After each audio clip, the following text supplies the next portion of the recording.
Meron bang sinasabi ang Biblia tungkol po sa kung paano namumuhay ang karamihan sa mga tao sa ating panahon?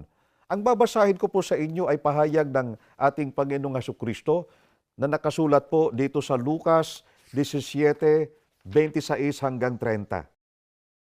Sa pagbabalik ko, ang sanlibutan ay magiging mapagwalang bahala sa mga bagay ng Diyos, tulad ng mga tao sa panahon ni Noe.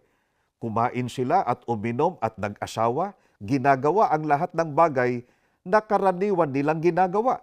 Hanggang sa araw na pumasok si Noe sa daong at dumating ang baha at nilipol silang lahat. At ang sanlibutan ay magiging tulad ng panahon ni Lot.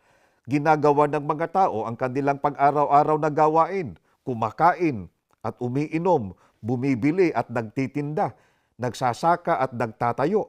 Hanggang sa umaga nang lisanin ni Lot ang Sodoma. Pagkatapos, ang apoy at asupre ay umulan mula sa langit at nilipol silang lahat. Oo, gagawin ng mga tao ang mga bagay na karaniwan nilang ginagawa hanggang sa oras ng aking pagbabalik.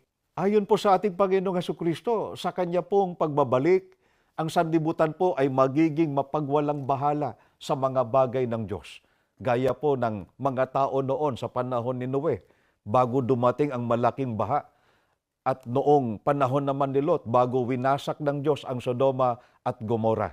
Kaya hindi na po nakapagtataka, mga kaibigan, na kung ano ang ginagawa po ng mga tao noon ay nakikita rin natin sa karamihan ng mga tao sa kasalukuyan.